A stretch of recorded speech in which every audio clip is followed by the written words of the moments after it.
Yeah, Nolan Siegel not moving through, but I did see the shrug. I asked you still feel like it improved through practice? Yeah, it's, we're thrown into a really difficult situation here, and,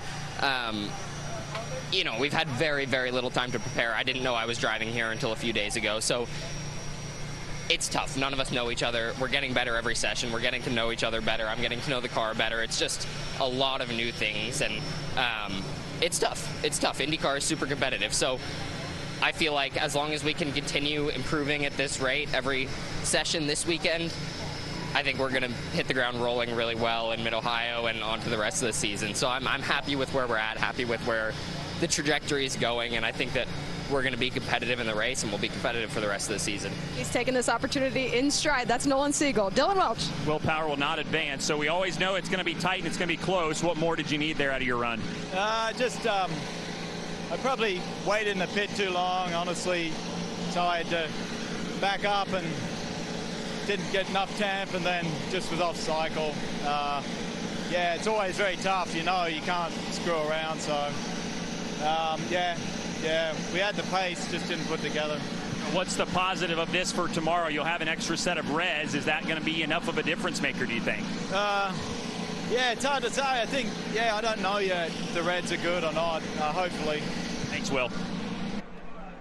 It does create another option, and that's one of the questions that we won't really know until tomorrow. Sometimes you don't know until you get into the race as to what is the preferred tire. So starting positions locked in for these. It is the best start of the season for Agustin Canapino. That session. Yeah, it's a good question. Felt pretty good in practice. Both practice sessions were pretty decent. Yeah, just missing something there on the reds is super frustrating. Yeah, very frustrating. Thanks, Marcus. You will roll from 14th tomorrow. So what was the difference maker for your car on your run? I think it's just me today. I mean, I think our car was really good. I was just struggling to put it together. So, yeah, I'll try and make it up tomorrow. I think we got close there on the red, but just didn't quite have enough. But I think our car is really good. It's been good right from the get-go. So we're going to try and have a good race day tomorrow with the Tachi car. I know McLaughlin has been having some braking, some locking kind of concerns. Has that been impacting your car as well? And we've been up and down. Yeah, yes. Throughout the weekend we've had different braking issues, but you're chasing both ends of the car depending on the temperature and the day. So yeah, we had the same thing today. It just keeps moving around. So you're chasing it session to session, but no, our car was pretty good. I don't think that was the issue. Yeah. Two Penske cars coming from deep in the field tomorrow. So can you kind of describe the effort, and what's your thoughts after your run? Yeah, I mean, it's not been a straightforward weekend. Yesterday in practice we had a little issue, engine issue, and then this morning we were just really far out of the window. So got back to a very drivable car, but it's just not quick enough at the moment. So I mean, as a team we're struggling a little, but I mean, only ways forward. So I know we're always good in race trim, so we can move forward, but yeah, I'm looking forward to not passing so many cars in another weekend where we can just have it a bit easier. His work is going to be cut out for him tomorrow. That's Rinus VeeKay. What's been the biggest challenge of it so far for you? I think just putting it together. This track is tricky because you pay a lot for your mistakes, so there's no runoffs. But also as well, there was a bunch of traffic that everybody kind of had in practice, so it's kind of difficult just to get into a rhythm, and it's very much a rhythm place. So it's kind of been kind of the story for us throughout practice. But I thought we had a decent effort. We always wanted to be a little bit, a tenth or two better. Would have put us through to the next one, which would have been nice. But still, not too far off, and I'm not too unhappy about it. And the American Legion car was pretty decent today. Apart from the pole at Road America, this is your best qualifying run of the year. So are there positives that you can take from that just as you continue to progress? Absolutely, and you look at the gap as well compared to the relative pace is kind of what we compare to, and obviously we've been kind of closing that gap the whole time. Honestly, I'm still kind of learning, especially going on to the alternates, because we don't get that much running on them. So going into qualifying is always a bit of a guess for me. And sometimes you guess it better than other times. Always learning for sure. We'll see what Linus can do tomorrow. It's tight. I had a little slide through one of the quick corners, turn 6 around the back there, and just cost me going up the hill. And when you lose that momentum going up the hill, it really hurts you. So good wrench to Chevy's been good. I think we could have easily made the fast 6, but I mean, it's IndyCar, like, you know, there's a 10th between 7 cars or whatever, so just can't make a mistake. But, you know, ultimately, a great starting spot for tomorrow, and yeah, see how we go. Yeah, 7th tomorrow for McLaughlin, not too bad. Georgia. David Malukas will start 12th, but I think the smile says it all there. I can also tell your demeanor has changed. Is this result kind of a weight off your shoulders? Yes, it was. I mean, going through the practice sessions, obviously the pace was obviously really far down, but there was so much going on, not really getting laps in, so many different question marks going into it. And finally, we had a clean lap. We had everything into it. We put one together, and that's all we needed. And we made it to the fast 12, and then there started to make a few mistakes here and there again, just getting a little bit fatigued, just being out of the car for so long. But yeah, it feels amazing, and feels really good for the crew as well. Where does this put your mindset heading into tomorrow? Yeah, I mean, tomorrow's going to be a completely different beast to tackle. It's going to be all about survival and definitely making sure that we could survive and keep this position for 95 laps. So it's going to be a different kind of turnaround, but obviously I have a really good group of people. They set this car up. I mean, in 2 practice sessions, we went from not being into it to making it to Group 2. So I trust these guys. All positives here from the 66 Cam.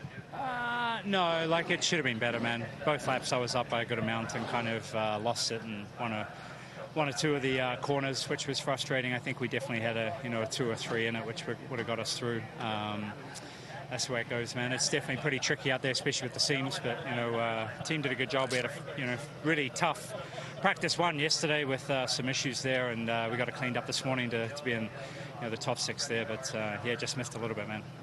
Yeah, frustrating. What is the toughest part of just getting a clean lap here under these circumstances?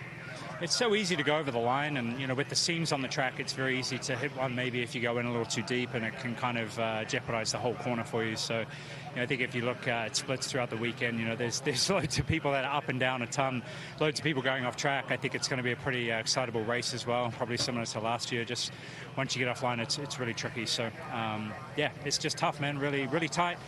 Car's really tight out there, and it's pretty good, pretty hard, and the IndyCar series right now. They won from 11th here last year, so Dixon not out of it by any means tomorrow, Georgia. Yeah, Romain Grosjean will start 8th. It looked like you were pushing out there, but just how hard were you pushing? We had a pole car.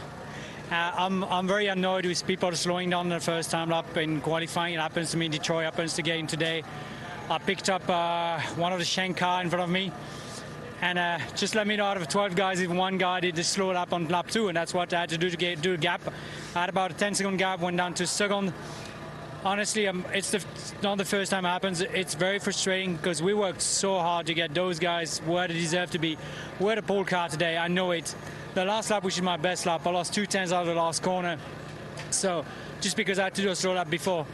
I'm not very impressed with generally the way drivers behave on track, and I'm hoping that it's going to get better because, as I say, it's not the first time, and today we definitely should be running in a fast 6. So hats off to the boys for making such a great car. I think I drove an amazing well, but there's things we can't control, and that's what happens. So good news is that we should be good tomorrow. Just how happy are you? We know how important starting position here is. It is. It's extremely important. Clean air around this place, you can't replace it with anything. So I'm happy to be on the front row. It's our best qualifying of the year for us in the 27 AutoNation Honda. And Honda Power definitely brought it here today, right? 5 of the 6 cars in the Fast 6, Honda Power. So proud to be powered by Honda. So really good day. We executed super well. Of course, you want to be 800s quicker and get the pole, but I'm happy with the front row starting spot. We don't have anyone in front of us, which is a first for this year. You just said that those laps were physical out there. Now, fast forward to the race. How physical is this race going to be? It was, I didn't really get a taste for it last year because I was about 40 laps down. But, yeah, I can imagine this being the hardest track on the schedule with the repave. It's just made it extremely, extremely physical. And today it was a lot warmer than predicted. And if that happens again tomorrow, you're going to see guys not only will you see their tires degging, but you'll see their bodies degging a little bit too. So we'll get through these laps I'll get hydrated and well fed tonight. The best starting position for Kyle Kirkwood this year, starting second. Okay? First of all, we'll give this to you, the NTT P1 Award, second time this year. Congratulations. How perfect of a lap did you have to put together there multiple times just to not only get to the Fast 6, but obviously be the fastest of those 6 cars? Yeah, it was really tough, really tight all qualifying, like to get to Fast 12 and then to get to Fast 6. So yeah, it was great. It was really tricky with track conditions. as soon as there was some wind, you couldn't really finish the lap because there's like no grip. But yeah, really happy the car was on rails today. So yeah, best starting position for tomorrow. The races could be chaotic. It was chaotic last year, maybe not so much this year, but how big of an advantage here is starting up front? I mean, it always is. It's the best spot. So yeah, hopefully we can have a clean start, clean first couple of laps, and hopefully there's a lot of cautions that can screw our strategies. But yeah, looking forward. The car's been amazing this weekend. Always nice to be up front and lead the field to green. That's what Alex Palou will do tomorrow here at Laguna Seca, Georgia.